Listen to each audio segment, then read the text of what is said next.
Welcome back to my channel. This is my first vlog. কেমন আছেন সবাই? আজ আমি মায়াপুরে যাওয়ার একটি ব্লগ শেয়ার করব। আমরা কিছুদিন আগে মায়াপুরে গেছিলাম, আর প্রথমে ঢুকতেই যেটা প্রথমে চোখে পড়লো যে রাস্তার পাশে পাশে মানে অনেক কিছুর স্টল আর কি, জামা কাপড়, বিভিন্ন ধরনের অ্যাক্সেসরিজ, বিভিন্ন ধরনের। তারপরে এটা হচ্ছে গাড়ি পার্কিং এর জায়গা। গাড়ি পার্ক করার পরে আমরা মন্দির দর্শনে বেরিয়েছিলাম। এই যে সামনে যে মন্দিরটা ব্লু কালারের ওপরের ওই পার্টটা পুরোটাই হচ্ছে গোল্ডের।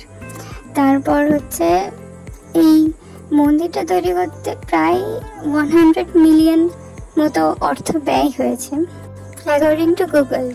তারপর চারপাশে এই দোকানপাটগুলোতে টুকটাক দেখছিলাম, আর বেশিরভাগই হচ্ছে লেহেঙ্গা টাইপের, মানে আমাদের বাংলায় যেটা বলে গোপী ড্রেস।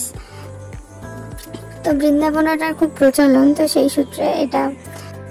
তারপর ওখান থেকে বেরিয়ে নিয়ে আমরা এই মন্দিরের মধ্যে প্রবেশ করেছিলাম। তা সামনে মেন গেটের সামনে এই মন্দিরটা এখনো মানে শুরু হয়নি, ওখানে লোকজন ভেতরে প্রবেশ করা, যেহেতু মন্দিরটার এখনো নির্মাণ কার্য চলছে।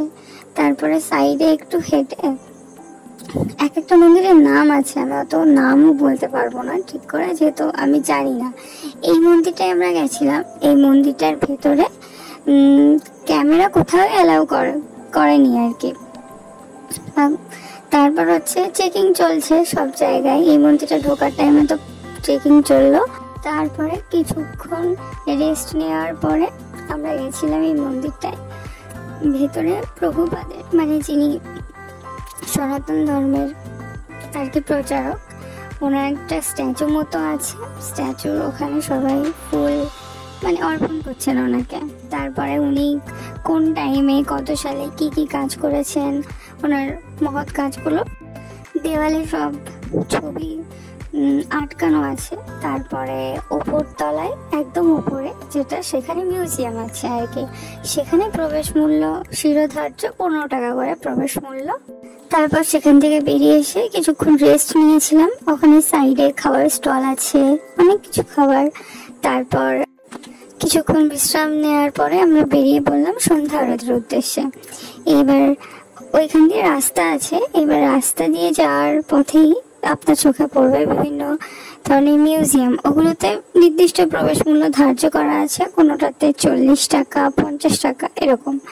তারপর কিছুটা গিয়ে নিই, এবার সেখানে ভিডিও করা কোনো জায়গায় অ্যালাউড নয়।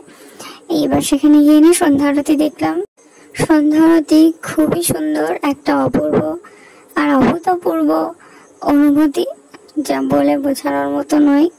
তারপর সেখানে কিছুক্ষণ থাকার পরে আধ ঘন্টা মতো ছিলাম। তারপর সেখান থেকে বেরিয়ে গেলাম, যেহেতু আমাদের বাড়ি ফিরতে হতো। খাওয়া দাওয়া সেখান থেকে করলাম। হোটেল আছে, রাস্তার পাশে অনেক হোটেল আছে, সেখানে আপনারা খেতে পারেন।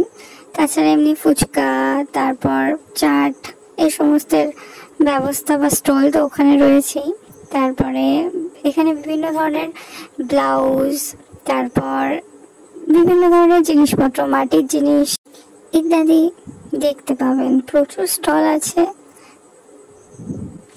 প্রচুর কিছু দেখার জিনিস আছে, অনেক মন্দির আছে। তারপর হচ্ছে শ্রী চৈতন্যের পিসির বাড়ি, মাসির বাড়ি, এগুলোতেও যেতে পারেন। আমরা সময়ের অবকাশের জন্য যাওয়া হয়ে ওঠেনি আমাদের। তারপর ওখান থেকে টোটো ভাড়া করে নিতে হবে। তারপর সেখান থেকে প্রায় 7টা নাগাদ বেরোনোর পরে আমরা রাজবাড়ি দেখতে গেছিলাম। রাজবাড়ি মূলত সবসময় খোলা থাকে না, ওকেশন ওয়াইজ খোলা থাকে। সবাই ভালো থাকবেন, সুস্থ থাকবেন। আবার দেখা হবে আরেকটি ব্লগের সঙ্গে।